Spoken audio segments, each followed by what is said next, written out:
My name's Silverlock, and today I'll be taking on a hardcore Nuzlocke of Pokémon Black 2 using only Steel-type Pokémon. The Steel-type was introduced in the second generation, and the Pokémon of that type were typically characterized as having impressive physical defense and great resistances, but not much besides that. But with each generation there have been more Steel-type Pokémon introduced that break that mold, and by the 5th generation games, the Steel-type has finally become more diverse in form and function. But with weaknesses to common types like Fire, Ground, and Fighting, especially in the late game, I'm going to have to plan ahead, pivot smartly, and maybe pull out some unconventional strategies to make it through and become the Unovan champion. As a reminder, in a typical Nuzlocke run, when your Pokemon faints in battle, it's gone for good. You're also limited to one catch per area of the game, and you're encouraged to nickname your Pokemon, because getting attached makes every loss hurt that much more. And along with the typical Nuzlocke rules, I'll be playing the game on set mode, I cannot use items in battle, and I cannot overlevel past the level of a boss trainer's ace. So with that out of the way, let's start the run. None of the starters available to us in Black and White 2 evolve into Steel types, but I go ahead and choose Snivy so that our rival Hugh picks Tepig, which will give us a reoccurring Fire-type threat to keep things interesting, and hopefully be a bit more difficult. To get my real starter, I make my way to Flossessi Ranch, where I catch a Riolu I name Rook. And since his evolution is happiness-based, it's just a matter of time and patience until Rook evolves into Lucario to gain the required Steel typing. Even with a timid nature lowering his attack and lacking his stab move, having a fully evolved powerhouse like Lucario this early makes the first gym against Sharon a walk in the park. All we need to do, and all we really can do, is spam Quick Attack. His Patrat and Lillipup can't do any significant damage with their ineffective normal-type attacks, not even enough to activate a held Oranberry. That's the beauty of having a usable Steel type for the first gym. And Rook could easily solo the next two gyms on his own, but we might as well build up the team when we get the chance. Just outside the Verbank complex, we catch Doug the Magnemite, who's packing a bold nature that boosts his already great defense. And since our next gym leader Roxy specializes in poison types, it really doesn't matter which of my two team members I use, so I let Doug take the reins this time. Both Coughing and Whirlipede have absolutely nothing that can hurt him, especially while they're paralyzed from Thunder Waves. And thanks to a couple of lucky crits to speed things along, we can get another quick and easy gym victory. And after surviving the forced tutorial for Child Actor Simulator, we can finally take the ferry to Castelia City, and it's in the Relic Passage by way of the sewers where we can grab one of our next two possible encounters, either a Drillbur or Onix, both of which gain the Steel typing when they evolve. But this choice is crucial for how we approach the next few gym battles. It's always tempting to go with Drillbur, since Excadrill is leagues ahead of Steelix in terms of power and usefulness, but it doesn't evolve until level 33, meaning it'll end up missing out on the fight against Elesa. It would also be too risky to use against Clay's ground types. So we'll have to go with Onix this time around. We'll have other opportunities to run into Drillbur, whereas this is one of the few locations where we can find Onix in the entire game. So with that logic, Celica the Onix gets to join the team. Except we have another issue. The middle coat we need in order to evolve Onix into Steelix is all the way in Chargestone Cave. Thankfully, we have a solution. The wild Magnemite back in Verbank's complex actually have a chance of holding a metal coat, and with the Thief TM I picked up there, I can just teach it to... And none of my Pokemon can learn Thief. Great. So if I want this done, I'll have to bend the Nuzlocke rules a bit by catching and releasing until I get lucky enough to find one with a metal coat, which is a 5% chance. I expect this to be a bit tedious, but I actually managed to find one on my third try. So thanks to some quick luck and the magic of trading, Celica can immediately evolve into Steelix, and with her super high defense, the fight against Berg goes almost as effortlessly as our first two gym battles. After Celica starts by setting up Stealth Rocks, and with some help from Leftovers recovery, Celica can whittle away at Berg's Swadloon with a few smackdowns, then use Automize as he heals so she can outspeed. This forces the AI to go for string shots to negate the speed boost, so Celica is never close to being in any real danger. Berg then sends out his Ace Levani out early after Swadloon goes down, but it's just more of the same. Its Razor Leafs just won't cut it, and even after healing with a Citrus Berry, it too goes down after some more smackdowns, leaving Berg's Dwebble last. I switch over to Doug, and after a couple Sonic Booms brings it into the red, a final Thundershock can take it out and win us another easy gym badge. A bit after an easy fight against Colress, Doug evolves into Magneton, and before long we're ready to take on Elesa. Celica once again starts the fight by setting up Stealth Rocks, and her Emolga can basically do nothing before going down after a couple smackdowns. Substrika comes out next, and it's the only one of Elisa's Pokemon that can actually do any significant damage against Celica with Flame Charge, which she chooses not to do for some reason by going for a weak pursuit instead. Did she think I was going to switch out? Either way, a single dig after stealth rock damage is enough for Celica to knock it out. The same goes for her Flaffy, and we walk away with another easy badge. But the upcoming battle against Clay and his ground types, in particular his scary Excadrill, is the first fight I've been dreading for this run. Luckily, we get a chance at a couple more encounters to round out the team that should tip the scales a bit. First on Route 6, I catch a Carablast and name her Elma, and with the help of a consenting Shelmet, she can immediately evolve into an Escavalier. Even better, I actually completely forgot that unlike the first Black and White, Chargestone Cave is actually accessible before Clay. So I take the opportunity to both fully evolve Doug into Magnezone and get our next encounter. We get the choice between Clink and Ferroseed, and there's no contest as to which one is the better choice. Gwyn the Ferroseed is, thankfully, the winner today, and although his modest nature leaves much to be desired, we now have a couple semi-defensive checks against Clay's ground types, which should hopefully give us some breathing room. I start with Elma against his Krokorok, and even after an Intimidate lowers her attack, she's still able to get a clean one-shot with a single Bug Bite. This spooks Clay so much that Excadrill comes out next. It goes for a weak Slash, then a Rock Smash deals about a fourth, but due to Krokorok's earlier Torment, I'm forced to go for a Bug Bite the next turn, which is okay, as that allows us to steal and use its Hell's Citrus Berry, putting us in a decent spot. Our next Rock Smash gets a lucky defense drop, and on the next turn I decide to go for the weaker Fury Cutter, so that we don't trigger Clay into using his healing item. It ends up working as planned, which is especially important as Excadrill's next Metal Claw ends up giving it an attack boost. But then it goes for a Rock Slide that manages to bring Elma into the red, and flinches. It's scary how easy the script can flip like that. I have to switch over to Celica, who takes almost nothing from Excadrill's attacks, then gets off a dig to finally take it out. Last is Sand Slash, and even though a Crush Claw ends up lowering her defense, it still basically does nothing, as Celica connects with a couple Screeches. A dig just barely doesn't KO, so Clay ends up finally using his Hyper Potion, but it's just delaying the inevitable, as a dig and a final Smackdown finally take it down, winning us badge number 5. We survived our first major challenge of the run, so what better way to celebrate than by catching an Excadrill of my own? So I head to Mistralton Cave, and while I can also find an Aron here and hold off catching a Drillbur until later, I decide that doing so wouldn't really be worth it. So I pass and grab a Drillbur, immediately evolve it, and welcome Hector the Excadrill to the team, before we move on to take on Skyla. She opens with Swoobat, who starts with infatuating Rook with Attract. He manages to fight through to land an Ice Punch, but just barely misses out on the KO. Skyla heals with a Hyper Potion on the next turn, but this time Rook can't fight through the infatuation, so I switch over to Celica, who takes nothing from Acrobatics. Heart Stamp doesn't do much either, though after a Rock Slide from Celica brings it down to about a fifth, her second and third do end up flitching. Annoying, but this just delays the inevitable, as Celica finally gets off a crunch to bring it down. Next up is Swanna, and I bring Doug in to tank a couple of decently strong Bubble Beams, then retaliate with a quad-effective Electro Ball for the one-hit KO. Skarmory is last, and I keep Doug in who tanks a Steel Wing, then a Volt Switch brings it down to its sturdy. I decide to be a bit cheeky and bring in Gwyn to give him a shot at glory. He actually ends up dodging an Air Slash, then gets the final blow with a Gyro Ball. That's badge 6, and a solid showing from the whole squad. Good job, little guy. After a plane ride in Lentamos Town, we move on to the outside of Reversal Mountain for our next encounter, our very own Skarmory. I name her Irina, and I'll happily accept her bold nature adding to her already stellar defense. After that, Gwyn evolves into Ferrothorn, and we push through Reversal Mountain until we reach Undella Town, where it's time for another fight against Hugh. Hector starts by setting up Home Claws, while his Unpheasant responds with Taunt. He detects the first Rock Slide, but can do nothing against the second. Next is Simipour, so I swap over to Doug, who gets hit with a Scald that brings him close to half HP. I decide to gamble by keeping him in, and a second Scald thankfully leaves a sliver and doesn't burn. A Volt Switch finishes Simipour, and I pivot to Celica to handle Hugh's ace, Emboar. This guy should be scary due to its fire fighting typing, but it just goes for Takedown, barely scratching Celica.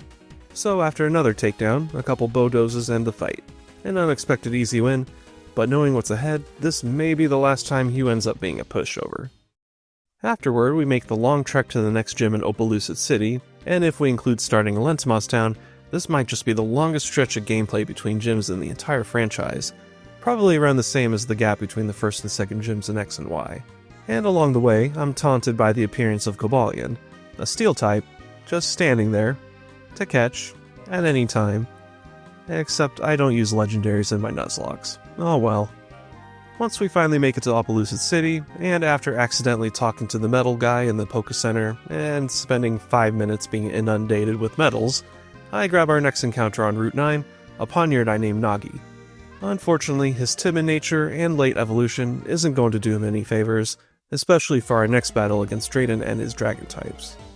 I lead with Doug, who sets up Reflect while Druddigon uses a weak Crunch. A strong Flash Cannon brings it below half, and it retaliates with a super effective and boosted Revenge, but his Reflect thankfully softens the blow.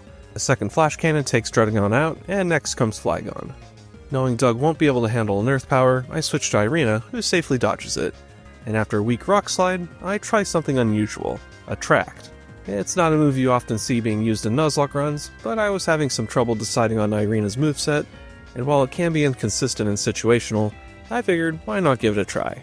Flygon does fight through Infatuation the first turn after our Reflect ends, dealing a bit more damage, as I go for a Fly which misses, but does allow some easy leftovers recovery. The combination of Infatuation and Fly allows Irina to slowly will it down, but after another Fly, it does manage to land a Dragon Tail, switching Irina over to Brook. Which is a big mistake. One Ice Punch later, and Flygon is down. We're now down to Haxorus, which is always a threat, but Drayden's Haxorus doesn't have much that can seriously threaten Rook. After another strong Ice Punch triggers its Citrus Berry, it responds with a Dragon Dance. And now I have a choice to make. Should I bank on the chance that one Dragon Dance won't be enough and go for an Ice Punch to take it down, or switch out to something that can better tank a hit, but risk it setting up further? I ultimately decide to keep Rook in, and he just goes for another Dragon Dance. With that, a final Ice Punch deals just enough damage to take down Haxorus, winning us our 7th badge. The story finally picks up as Team Plasma freezes the city, and after an easy battle against Zolan, whose team is easily demolished by Elma, we arrive in Humalao City to take on the final gym challenge against Marlon and his water types. Gwen starts the battle by tanking a critical hit Scald from Caracosta that thankfully doesn't burn, then answers with a Power Whip bringing it down to its sturdy, forcing Marlon to use up his Hyper Potion. A second Power Whip brings it to its sturdy again as it tries to go for a Shell Smash, which is then made pointless after Gwen takes it out with an Iron Head. Wailord is next, but it just goes down in one hit with another Power Whip. That leaves us with Jellicent. We miss another burn from Scald, but the next Power Whip ends up missing. The next Scald does leave a burn this time, so the following Power Whip can't quite take it out while triggering its Citrus Berry. So we have to switch over to Doug, who takes a decent amount of damage from another Scald coming in, but he manages to outspeed next turn and finish the fight with a Volt Switch. That's our 8th and final badge in the bag, with no losses so far. After tearing through the Plasma Frigate alongside Hugh, Nagi evolves into Bisharp, and once we make it to the center of the giant chasm, I get the opportunity to get our next encounter, a Metang. Normally, the Beldum line is notoriously a pain in the ass to catch thanks to their legendary level catch rate, but we've already been given our single Master Ball at this point, so Lyn the Metang joins the team without a major fuss. But since we're already knee-deep in enemy territory, Lyn heads straight to the box for now. No time to train, we have to continue moving, starting with the fight against Colress. Hector starts off with an Earthquake that brings his Magneton down to its sturdy, and a critical hit Flash Cannon does a bit more damage than I was expecting. Colress uses his full restore, and after a Metal Claw, another Earthquake takes Magneton out while getting some recovery from his held Shell Bell, and Magnezone is up next. It's more of the same though, another Earthquake down to its sturdy, and thankfully no crit from a Flash Cannon this time. A second Metal Claw takes Magnezone out, and we happen to get an attack boost. Hector easily takes out his Behemoth in one hit, but his Klinklang is holding an air balloon, so we need to pop it with another Metal Claw, and unfortunately this one does not give us a boost. Not like it's needed though, as Klinklang just wastes its turn setting up gear shifts, just to get taken out by another Earthquake, and the same goes for his Metang, getting us an easy win. And after wiping out Black Kyurem with a few Earthquakes, we face off against our final obstacle before the league, Ghetsis. And for the first time this playthrough, I am legitimately worried. 4 of his 6 Pokemon have super effective coverage against my entire team, and nearly all of them are fairly bulky, powerful, or both. Someone might have to go down here. But Hector the Excadrill isn't finished writing his story just yet. Not content with taking out Colress on his own, he has greater aspirations in mind. Because Ghetsis leads with the slower and more passive Cofagrigus, this gives us the perfect opportunity to set up a Swords Dance. After it starts with a weak Shadow Ball, I predict it'll go for a Protect the next turn, allowing us to get off another Swords Dance. And after wiping out Confrontation with an Earthquake, I have to hope that a +4 attack boost will be enough to take out his team. First, his Seismitoad drops to an Earthquake, then his Drapion, then a Rock Slide thankfully connects against his Electros, then another Earthquake takes down Toxicroak. That just leaves Hydreigon.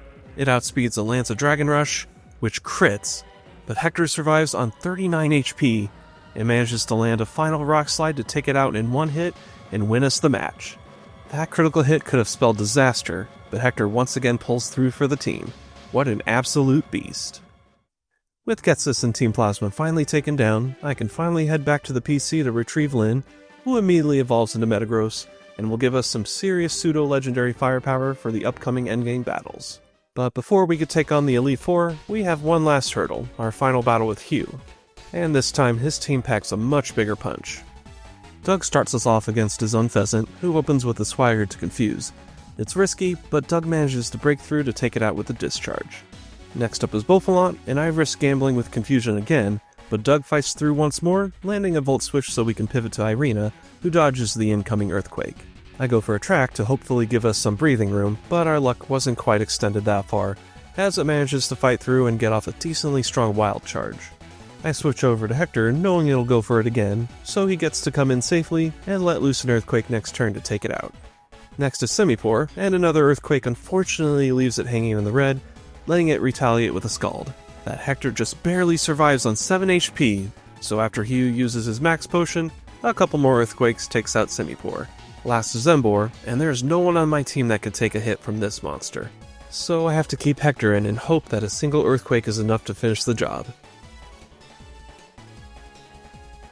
And unsurprisingly, Hector pulls through yet again, getting us the clean one-hit KO while hanging on by a thread. Another clutch victory. After that, we finally reached the Pokemon League, but before we could take on our final challenge of the game, we need to regroup and prepare.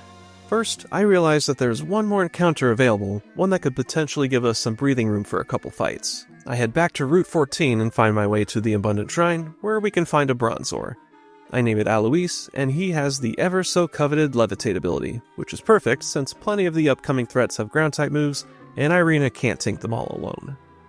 After evolving Alois into Bronzong, I take some time to grind some levels, empty the bank account to purchase EV-increasing vitamins, and pick up some shards to get some useful moves from the move tutors. Once I'm finally satisfied, I narrow down which of my Pokemon will make up the team to take on the Elite Four and Champion.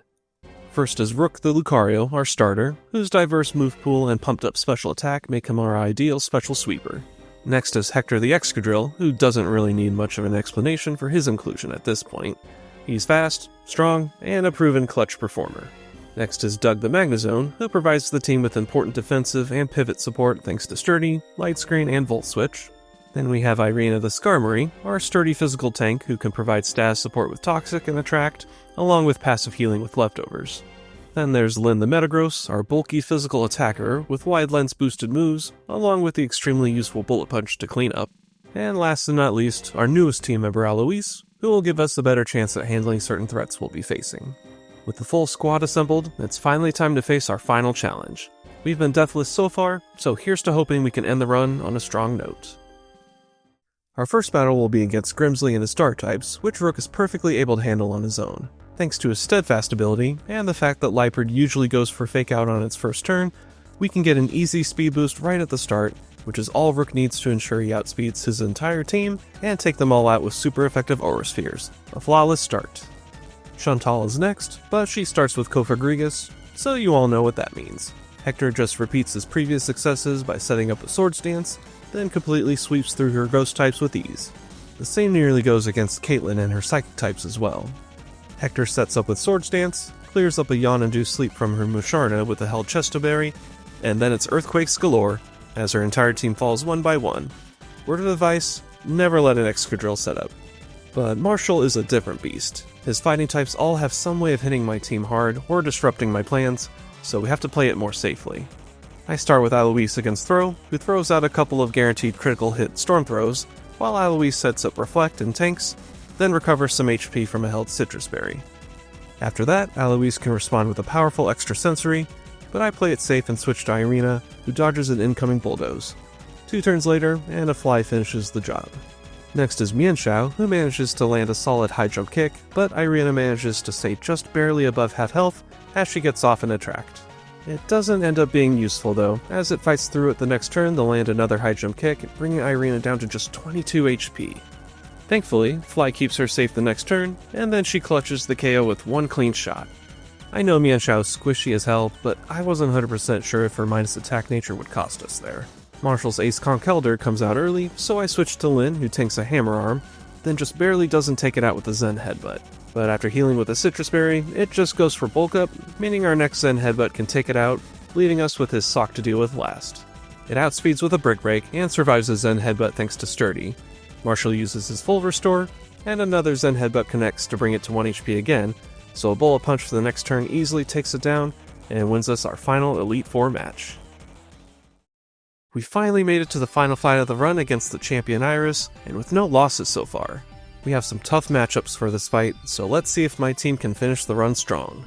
Rook starts the fight off strong by taking out Iris's Hydreigon in one hit with a super effective Aura Sphere, and I start to feel pretty confident as Druddigon comes out next. I taught him Dragon Pulse for the sole purpose of taking Druddigon out, but she ends up surviving on a Sliver, and because of that, it can let loose a Sheer Force Life Orb boosted Focus Blast that unfortunately doesn't miss, giving us our first loss of the run. Just like that. I bring out Doug, whose Flash Cannon does just about half after Iris heals up. Luckily, Doug outspeeds the next turn to get off another Flash Cannon, but this one ends up rolling low, leaving Druddigon with what looks like exactly 1 HP. I pray for a Focus Miss, but nope. It connects, but Doug doesn't need a Sturdy, leaving him with 15 HP. Another Flash Cannon the next turn finally takes it down, but Doug is just barely hanging on now. Aggron is next, and I have Doug Volt switch over to Eloise while dealing a good chunk of damage.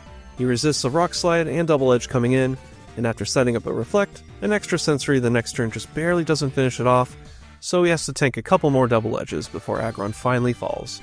I was hoping to be in a better position at this point, because Iris decides to send out Haxorus early.